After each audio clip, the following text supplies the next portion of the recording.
چاہے آپ محبت کرتے ہو یا چاہے آپ نفرت کرتے ہو، دونوں کے لیے اسلام کیا ہے جاننا ضروری ہے۔ اگر آپ جاننا چاہتے ہیں آپ کی زندگی کا مقصد کیا ہے، اگر آپ جاننا چاہتے ہیں کہ آپ کا مالک کریٹر کون ہے اور اصل ریئل کامیابی کسے کہتے ہیں، تو آپ کو اس ویڈیو کو اینڈنگ تک ضرور دیکھنا چاہیے۔ اسلام میں ون گاڈ کا کنسیپٹ، اسلام کہتا ہے کہ سب کا مالک پالنہار ایک ہی ہے۔ آپ سوچیں، ہم سب میں ایک ہی خون دوڑتا ہے، ایک ہی زمین پہ رہتے ہیں، ایک ہی آسمان ہم سب کے اوپر ہے، تو ہم انسانوں کا مالک بھی تو ایک ہی ہے۔ پوری کائنات یونیورس کا بنانے والا ایک ہی ہے، وہی ہے ہر چیز کا مالک۔ آپ سوچو، ایک چھوٹی سی گاڑی میں اگر 2 ڈرائیورز ہو جائیں تو ہر چیز درہم برہم ہو جائے گی۔ اس کائنات میں اگر ایک سے زیادہ چلانے والے ہوتے تو پورا کنفیوژن ہو جاتا۔ اسلام کہتا ہے کہ اس پالنہار کے جیسا کوئی نہیں ہے۔ سوچیں، یہ بڑی کائنات، آسمان و زمین کی ہر چیز، ہماری اپنی باڈیز، ایک سیل کے اندر کی پوری ڈیزائن، یہاں تک کہ ڈی این اے کے اندر کی کوڈنگ، سب یہ بات کی گواہی دیتے ہیں کہ ان کا کریٹر ہے، اور وہ کریٹر بہت علم والا ہے، بہت طاقت والا ہے، کنٹرول والا ہے، بالکل پرفیکٹ ہے، اس کے جیسا کوئی نہیں۔ انسانوں کی یہ عادت ہوتی ہے کہ جب کسی کی تعریف کرتے ہیں تو اس انسان کو گاڈ کا درجہ دے دیتے ہیں، لیکن حقیقت تو یہ ہے کہ ہم انسان ایک ٹائم پر 2 لوگوں کی بھی بات نہیں سن سکتے ہیں، اوپر والا تو کروڑوں کی پکار سنتا ہے۔ اگر ہمیں سب چیزوں کی، انسانوں کی، جانوروں کی، مشینوں کی، سب چیزوں کی آواز سنائی دینے لگے تو ہم تو پاگل ہو جائیں گے۔ اوپر والا تو سب کو سنتا ہے، دلوں کی پکار سنتا ہے، گونگے کی پکار سنتا ہے۔ اوپر والے جیسا تو کوئی نہیں ہے، اس کے برابر بھی کوئی نہیں، اس جیسا بھی کوئی نہیں ہے۔ تو عبادت کس کی ہونی چاہیے؟ اسلام کہتا ہے کہ ساری عبادت اس ایک مالک کی ہی ہونی چاہیے۔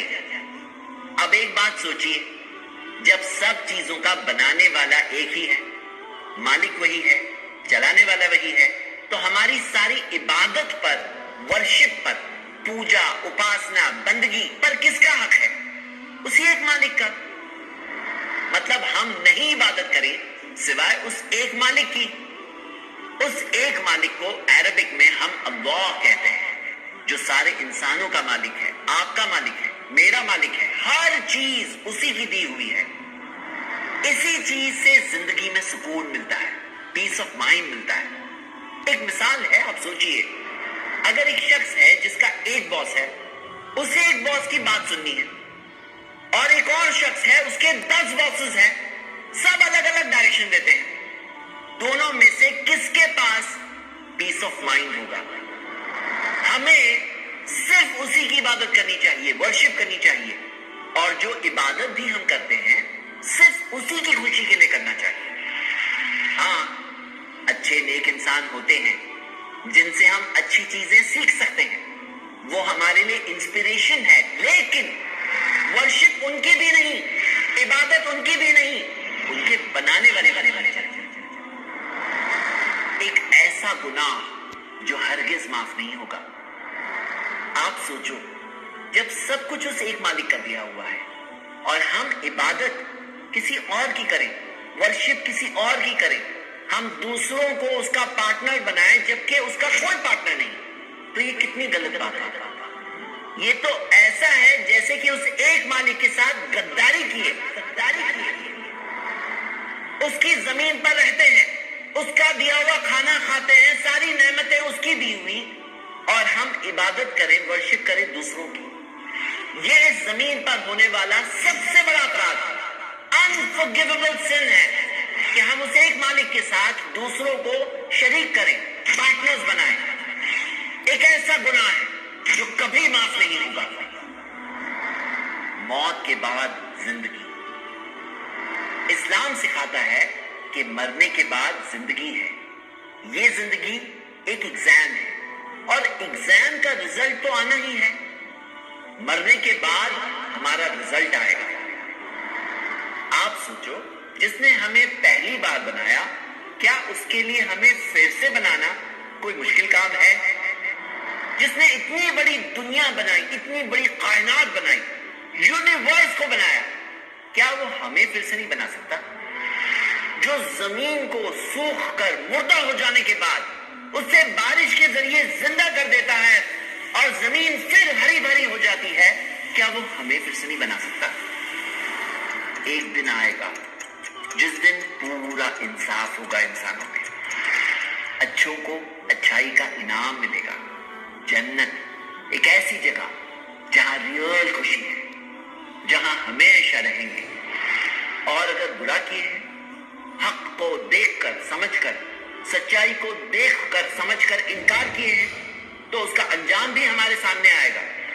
جہنم ایک ایسی جگہ جہاں موت ہر طرف سے آئے گی لیکن کوئی انسان نہیں مرے گا.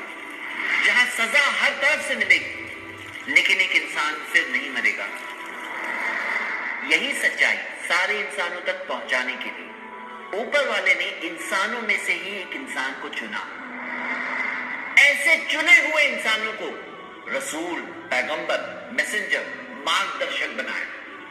ان کے پاس فرشتوں کے ذریعے اللہ کا پیغام پہنچا اور انہوں نے انسانوں تک سچے پیغام کو پہنچایا. 1400 سال پہلے آخری پیغمبر محمد صلی اللہ علیہ وسلم کو عرب زمین پر بھیجا گیا. ایک ایسے انسان جنہوں نے زندگی میں کبھی جھوٹ نہیں کہا, امانت دار, ہائیسٹ لیول کا کیریکٹر رکھنے والے.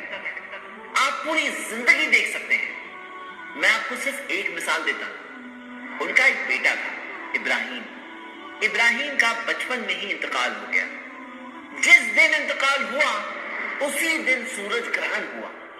لوگ کہنے لگے کہ یہ سورج گرہن ابراہیم کی ہی موت کی وجہ سے ہوا ہے, سورج شوق میں ہے. سوچو, اگر کوئی جھوٹا انسان ہوتا تو ایسے موقع کو کیا جانے دیتا؟ اپنی بڑائی ثابت کرنے کے لیے یہ بات کہتا کہ ہاں سورج میرے بیٹے کے انتقال پر گرہن کر رہا ہے, اور اپنی بڑائی ضرور ثابت کرتا. لیکن محمد صلی اللہ علیہ وسلم اللہ کے سچے رسول ہیں. انہوں نے لوگوں کے غلط بلیف کو کریکٹ کرتے ہوئے کہا کہ سورج اور چاند گرہن نہیں کرتے کسی کی موت کی وجہ سے, نہ کسی کی زندگی کی وجہ سے. انہوں نے خود کی یا کسی اور انسان یا پتھر کی ورشپ, عبادت کی طرف نہیں بلایا. انہوں نے انسانوں کو صرف ایک مالک اللہ کی ورشپ کرنے کا. خود تو انہوں نے بہت ہی کم, منیمم سے گزارا کیا, لیکن دنیا میں ایک بہت بڑا چینج لایا کہ آج تک ان کی ٹیچنگز کا اثر 200 کروڑ سے زیادہ مسلمان محسوس کرتے ہیں, اور انسانوں میں سب سے زیادہ محبت انہی سے کرتے ہیں. انہیں جو سب سے بڑا پروف دیا گیا ان کے پروفٹہڈ کا, وہ ایک کتاب ہے قرآن. قرآن میں یہی پیور پیغام دیا گیا ہے کہ صرف ایک مالک ہے اور ہم سب کو صرف اسی کی عبادت کرنی چاہیے. 1400 سال چلے گئے, قرآن ویسے ہی پرزروڈ ہے, انچینجڈ, جیسے پروفٹ محمد صلی اللہ علیہ وسلم نے پہنچایا. اس کتاب میں 24 جگہوں پہ دیا ہے کہ تم اپنی عقل استعمال کرو, لعلکم تعقلون یا افلا تعقلون.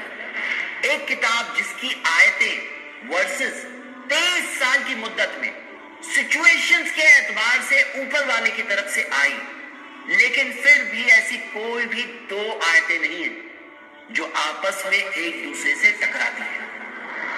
ایسی کئی چیزیں ہیں جو سائنس کو تو بعد میں پتا چلا, لیکن قرآن میں 1400 سال پہلے سے لکھی ہوئی ہے. ایسے ایونٹس ہیں ان نون ہسٹری کے جو بعد میں ڈسکور ہوئے لیکن قرآن میں پہلے سے دیے ہوئے ہیں. ایسی پیشن گوئیاں ہیں, پروفیسیز ہیں جو بعد میں جا کے پوری ہوئی. دنیا کے پرابلمز کا سلوشن ہے اس کتاب میں. قرآن نے دیا ہے ھذا بلاغ للناس, یہ انسانوں کے لیے پیغام ہے. یہ پیغام میں نے آپ تک پہنچایا. فائنلی ہم سب کو اسی مالک کے پاس واپس لوٹ کر جانا ہے جس نے ہمیں بنایا. یہ وہ ریالٹیز ہے جسے کوئی بھی انسان اگر اوپن مائنڈ سے سوچے